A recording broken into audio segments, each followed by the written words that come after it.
Okay guys, this is Miss Maylee, and I hope you enjoyed watching the video on this street artist, Thank You X. He's pretty cool. He's pretty famous right now, so you might want to look into his artwork a little bit more if you're interested in learning more about him. To kind of honor his ideas of sharing a little piece of yourself and your story, we are going to create a design cube, and you're going to start out with a sketch, and your teacher is going to give you the sketch paper that's already got the pre-drawn cube. Now each grade is just slightly different. If you're in 4th grade, and you'll probably see up here it says 4th grade, this section of the cube has been divided into 4 sections. If you're in 5th grade, you have 5 sections. 6th grade has 6. I bet you're getting the idea of this. 7th has 7 sections and 8 sections for 8th grade. So depending on which grade you're in, you're going to get a cube that has your grade level written at the top, and then this side of the cube divided into that many sections. And basically what I want you to do, I want you to start with the divided section first. Notice that all of them say do not draw here. This section of the cube is going to remain white. And when we put these together, it's going to make it look more three-dimensional. This is going to be a collaboration art project between the Murray Middle School students. So as we get these created, we'll start displaying them together, and they'll kind of interlock into one large collaboration piece, sort of like the Thank You X designs.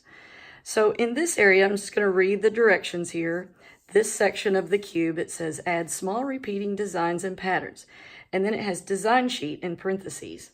Now there's a design sheet that will help you. Some of these are a little more complex or a little more complicated. Some of them are a little more simple. There's some more on the back. And you do not have to use these designs if you don't want to. You might come up with some of your own.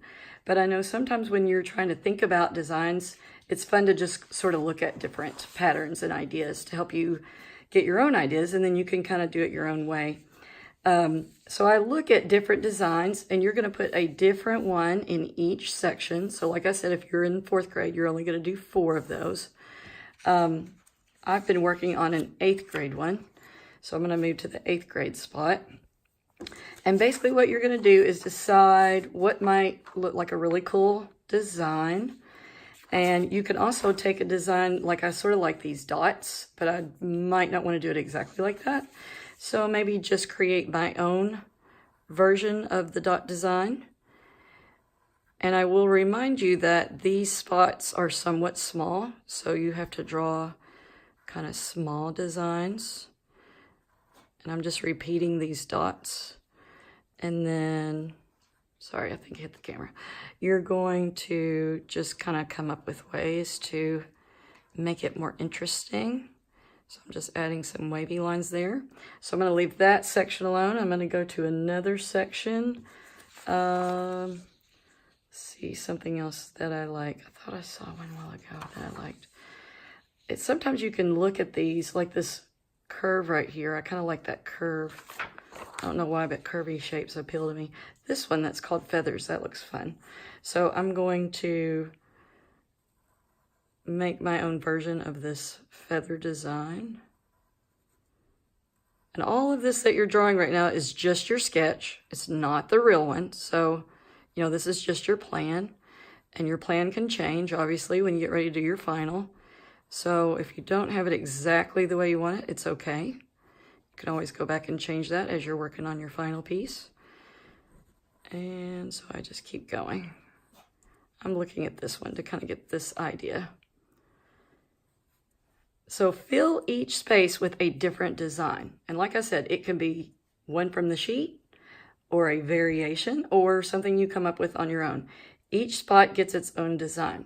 Now, after you filled this out, then I want you to go over here and you are going to follow these steps. The first step says include one or more initials from your name. So you can take like the first letter of your last name, which mine is an M.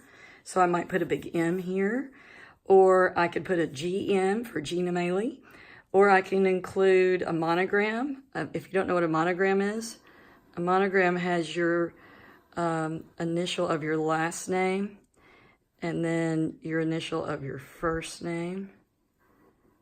Doing it in cursive, but you can do it however you want. And then the initial of your middle name goes on the other side, kind of small. So that's what you call a monogram. You can also make these become open style letters if you want. That's totally up to you. And again, you can just leave these off and just leave one initial on there. Okay, the next thing it says, draw 3 or more things about you. So you think about things. My dogs, Lily and Teddy, are with me right now, so I might draw a little something to represent them. I'm going to draw a little dog bone here and add their names into the dog bone. So there's Lily and Teddy. I might show you guys Lily and Teddy before we're done here. My favorite time of the year is summer, so I might put a sun up here. I'm going to keep going. The different names of my family, I'm going to put in this heart. My husband's name is Chris, so I'm going to put a C for Chris. G for me, that's Gina. My daughter's name is Brittany, and my son's name is Zach. I always thought it's kind of fun that our initials rhyme, CGBZ. So anyway, keep going. This is going to be a sun, so that's at least 3 things. Now remember, it says you can add more. So after I get my sun drawn in, I'm going to add a few more things. A lot of you all know I like music, so I'm going to add some musical notes. I might just do a few of those. And then I definitely want to add something about art, so I'm thinking about putting a paint palette here. Now it says divide the space as you choose. So like if I want to put diagonal lines once I draw all these things, or little wavy lines, that's completely up to you. You're the artist of this. This cube just represents you. This is kind of like your story. Now, once you've got your plan figured out in pencil, then you're going to redraw this on your final. Now, this is just copy paper. So all this just gets done in pencil, and it's real thin. If you get this done, then you can get the final paper. You just ask the teacher, and the final paper is the same thing, except it's thicker paper, and it's really nice quality. So then you will be ready to move on. And what I want you to do after you're done drawing all that, here's the one I've been working on. You're going to Sharpie whatever you think needs a little Sharpie. So if it's something small, like these things I drew are kind of small, so I probably want to Sharpie these in small things. And after you Sharpie these designs, then you're going to have a bit of color to work on. Now, sometimes I like to go back to my sketch and plan the colors I'm going to use on my sketch. And a lot of you know, after you trace and Sharpie, you can always go back with an eraser and take away the pencil, and that cleans that up before you add your color. But let's talk about color for a minute. After you get all this Sharpied out, then I'm going to go back to this one because this says exactly what yours has. I want you to color one section with warm colors. So any section you choose, and it could be more than one. Like maybe I want 2 of these to be warm colors. But one section has to be warm colors. So remember what the warm colors are. They would be the colors that you would color the sun or a sunny day, like reds, oranges, yellows. You can even put pinks in there. And then color one of these sections using cool colors. And those would be like colors of the water, the ocean, a rainforest, greens, purples, blues, those kind of colors. The other sections can be colored with your choice of colors.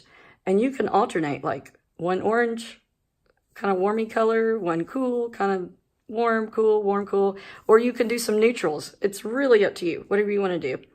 But the other thing I want you to do is have some solid areas and some value areas. So I just want to remind you what that is.